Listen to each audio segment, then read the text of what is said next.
Hello po mga kabayan, kamusta po kayo? Si Kamanong po inyong lingkod ay nagbabalik po muli at tayo po ay magsama-sama magkomentuhan dito po sa Tambayan mga kabayan at sana po ay nasa maayos po kayong kalagayan. Magumpisa na po tayo mga kabayan at komentuhan po natin ang katatapos pong hearing kanina po.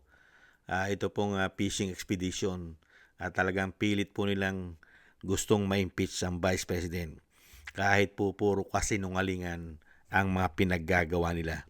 Di umano. Ito po mga kababayan, pakinggan po natin at panoorin kung paano po kung paano po ang ginagawa nila na pinakikita po sa taong bayan na sila po ay mga sinungaling di umano. Saan ka ba naman nakakita?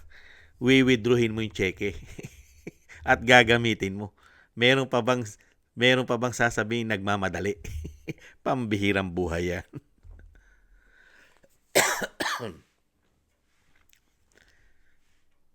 Hello po mga kababayan. Kamusta po? Sana po nasa maayos po kayong kalagayan. At muli po, nagbabalik po inyong lingkod si Kamanong. Samahan niyo po. Tayo po ay magsama-sama magkomentuhan dito po sa Tambayang Makabayan. Magumpisa na po tayo. Komentuhan po natin ito pong impeachment ng Vice President. At dito po ay talagang buti na lang at sinagot siya at binara po ni Chis Escudero, ito pong abogado po na siligutan mga kababayan. At pakinggan po natin at panuurin ang naging sitwasyon at komentuhan po natin mga kababayan. Objection is sustained again, Okay, counsel. now. There is no base. The pagmamadali did not come from the witness, counsel. It came from your question. She Your said Honor, please. it went through the regular process of their office. Whether the Yes. regular process of their office is that fast or whatever, it's up Okay. to her.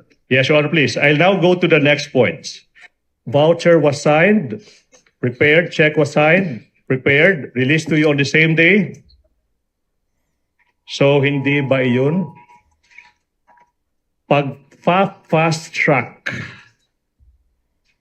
Pag-fast track na pag-i-encash ng 125 million pesos on the same day. Objection, Your Honor. Vague and argumentative. Overruled. Witness may answer. Court would like to know her answer. Hindi ba minadali yung pagdi-disperse ng disbursement voucher, pag-premium para ng cheque, pag-i-encash on the same day, 125 million pesos? Yes or no? Dumaan po siya sa regular na proseso namin sa office, Your Honor. Being vague again. Now, as the SDO and Project Accountable Officer, hindi po ba na yung pagmamadaling yan, ikaw yung nag-utos yan? Tama po ba? Hindi po ako nag-utos, Your Honor. Okay. Sino ang nag-utos sa inyo? Basta gi-process po yun, Your Honor, on a regular processing po, Your Honor. Ma'am, I think I have to repeat the question, Your Honor, because she did not answer the question. Minadali? May nag-utos? When asked, sino nag-utos? Sabi mo, hindi ikaw. I will ask this question again. Yung publiko are very much waiting for an answer. Sino ang nag-utos ng pagmamadali, ng pag-encash, ng checking yan, 125 million sa araw na yan? Objection, Wala Your po, Honor. Your Honor. Misleading. Objection is sustained again, Okay, counsel. now. There is no base. The pagmamadali did not come from the witness, counsel. It came from your question. She Your said Honor, please. it went through the regular process of their office.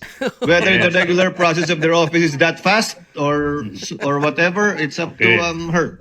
Yes, Your Honor, please. I'll now go to the next point. Nakita niyo pa mga tambay? Ano naman kaya pakialam ni Ligutan doon sa opisina ng Office of the Vice President? Lalong-lalo pa sa pag-withdraw ng pera. May budget na po yun eh. Aprobado na po yun. At yung confidential intel pa na yun, yung 125 million, aprobado po ng Pangulo yun. Galing po sa Office of the President yun eh. Kaya nga lang po, nirelease po nila yon ng December. At kailangan din pong i-release yun ng Vice President ng December. May programa na po yun. Kaya nga inaprobahan ng Pangulo yon dahil nga po may programa ang Vice President. May paggagamitan po siya ng confidential intel fund. Hindi po ba? Dahil magsasubmit ka ng proposal mo kung ano ang mga programa at ano paggagamitan mo ng confidential intel fund mo. Hindi po ba? Kaya nga doon galing yung confidential fund na 125 million sa Office of the President.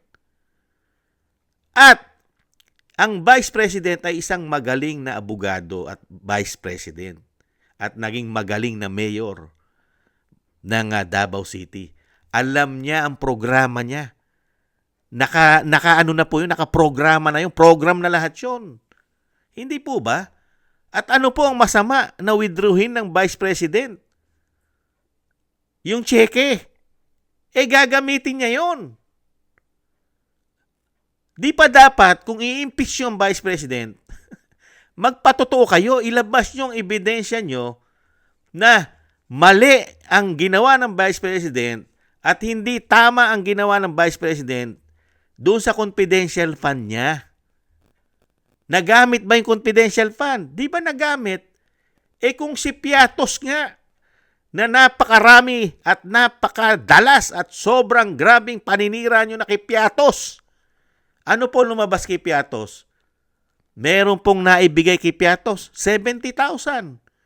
Yung alias na Piatos dahil siya intelligent. Hindi po ba? Siya ay informante ng Vice President.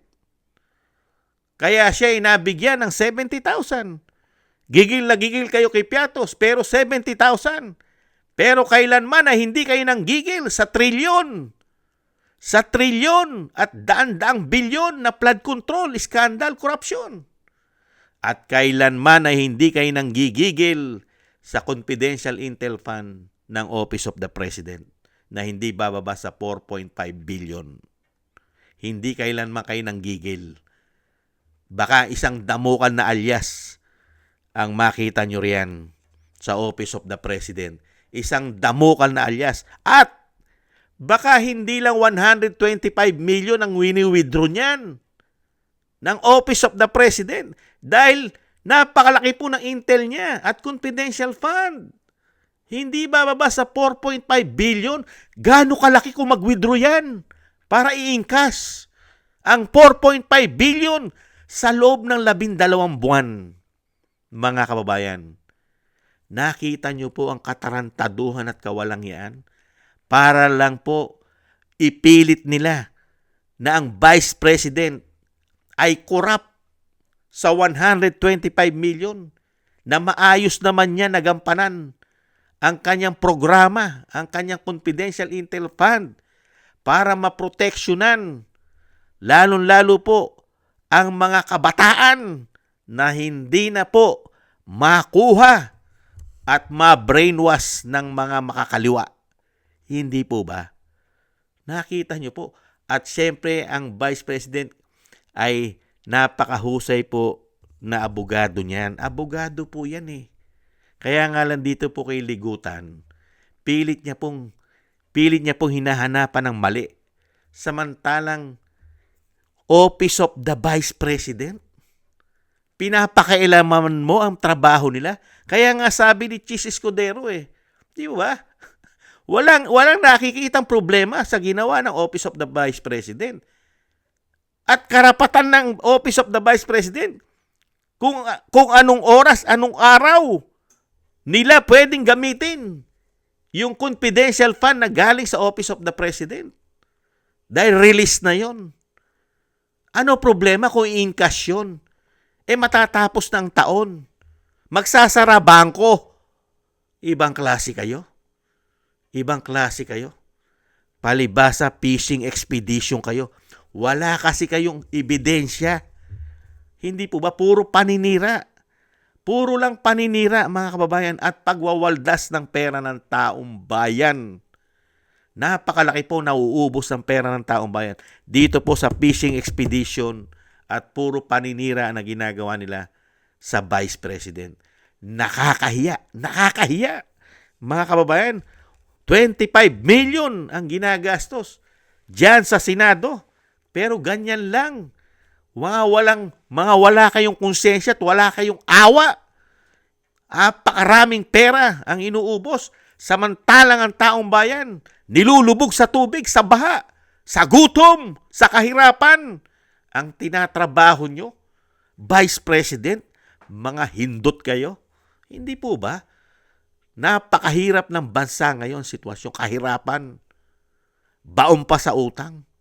Puro pamumulitika lang po ang ginagawa ng mga hayop na yan.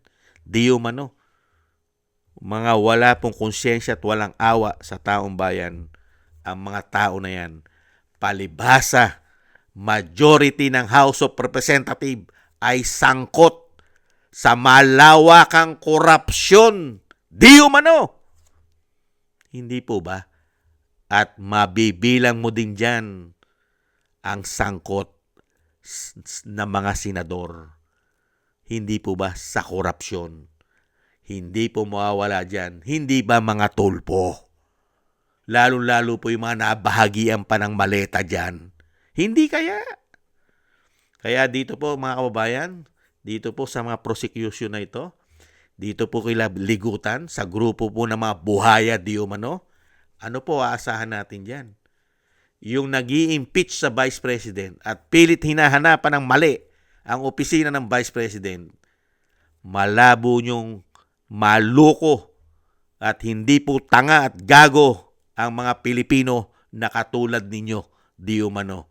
Alam po namin kung sino ang tunay na mga salot at pahirap at mga magnanakaw sa bayan. Trilyon, daan-daang bilyon ang kino-cover up ninyo at pilit nyong dinadala sa Vice President. Hindi po ba? At ngayon, pipilitin nyo nag-withdraw, 125 million ni withdraw at nagmamadali daw. Alam naman ng taong bayan na i-withdrawin naman yan. Ano gusto nyo? Withdrawin ng end of the year? Hindi na pwede. Hindi na magagamit. Hindi po ba? Hanggang end of the December lang yan. Pag inabot ng January yan, hindi na pwedeng gamitin yan. Hindi po ba? Ginagawa po tayong tangat bobo nito pong ni ligutan, mga kababayan. Kaya nga po ang tanong natin, gaano kaya karaming maleta ang natanggap ng hambog na yan? Di umano. Maraming salamat po mga kababayan. Sa gusto po natin tambayan mga kababayan sa YouTube at TikTok.